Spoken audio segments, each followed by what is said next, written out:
there, and welcome back to Talking with Clyde. As always, I want to thank you guys so much for watching my videos and for your continued support.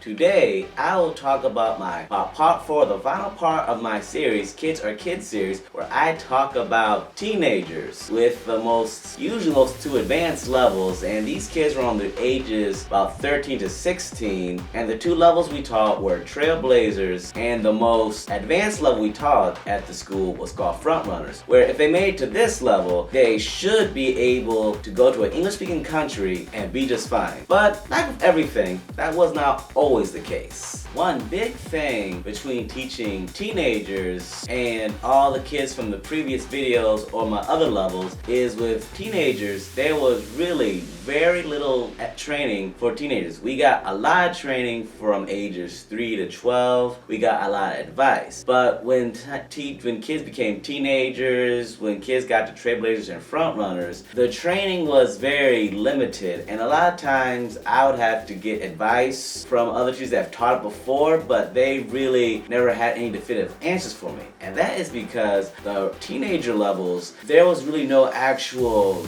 real structure place on how to teach the lesson. It was extremely customizable, and that could be a huge boon if you really had a creative mind or you love just creating your own lessons from scratch. And you can just, as long as you covered the curriculum, you could kind of just do what you wanted completely. That was a great boon. However, that's also a major con too, because there was quite a few teachers that really loved that structure that the other levels had. Or, you know, when you're first starting the level, like if you have no prior experience, that level could be very, very difficult to teach because there's really no structures to really follow. This particular level, out of every one of my peers, I think I probably had the most classes in this level, and probably because I had so many classes and I had so much experience teaching this course, this level was home to probably my favorite class I ever had my entire time I was in China, which I'll go over in another video. But one thing I can say about all these classes about this level is normally kids developed their English to the point where I could hold decent enough conversations where I could learn more about them,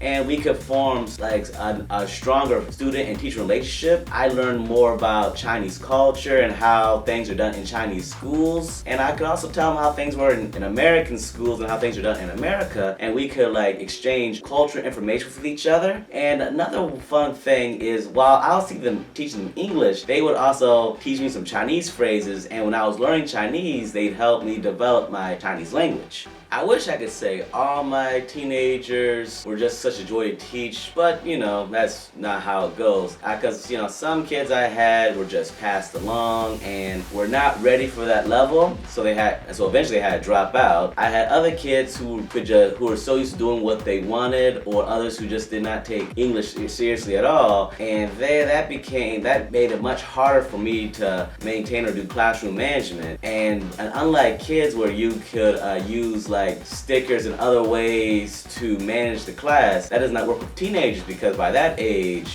stickers or little candies, they do not care about it. And with all that being said, the biggest goal of these levels, as I said before, was to increase their fluency in writing and speaking, so that if they went to like an English-speaking country, they would theoretically be very fine to get all the information they needed. And a lot of my kids that I had, even the ones that didn't talk that much, they really did understand and could speak enough English where if they did go to an English-speaking country, they would be fine. If I'm being honest, a lot of my kids I had in this level outperformed a lot of my peers when I was in high school. As stated before, these levels really had no particular structure. Normally, all you got was a book and was told just to teach it to them. That was about it. And also, one thing that we always try to do, that I was always encouraged to try to do in this levels, is try to make sure they talk as much as possible in English, of course. And one way I did that is, in many situations, I let them speak and record it. Here is one example. Here is another example.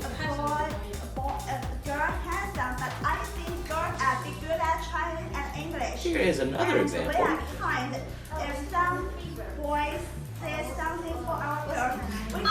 And here is another example.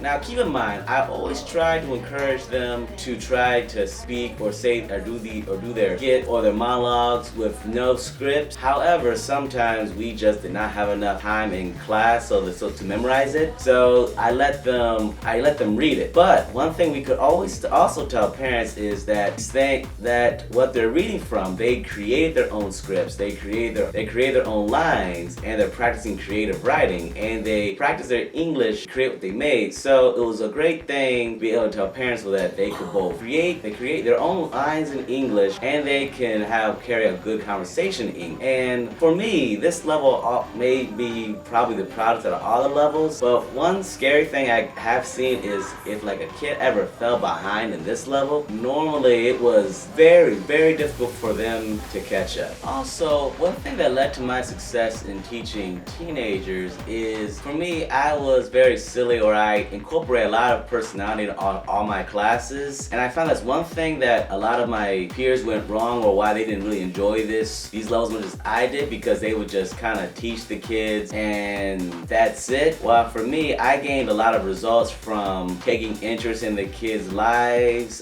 finding out like how they did in school, always encouraging them to do their absolute best, finding out what their interests are that's not schoolwork. And some of these kids had amazing skills. Like, this is one example of a girl who had incredible sketching skills, or this girl who really improved her English, and she really had a gift in drawing. And also I saw many things, or they also let me know of many interests in their lives, and it was always fun to check up, see how they were doing, which honestly, with everywhere around the world, a lot of times some people, especially teenagers, just need to be heard, and sometimes they just really don't want to hear anything, they just really just want you to listen, and that can sometimes, in my experience, lead to the greatest results for them to listen to you in return. And it was always nice to hear what their dreams were. And you know, like everywhere in the world, some teenagers, they have very reachable dreams, they've really done their research, and there's a lot of realism, and you can see them accomplishing it. And then others, some of their dreams are, well, to put it nicely, they have more life to live before they can add realism in their ultimate goals.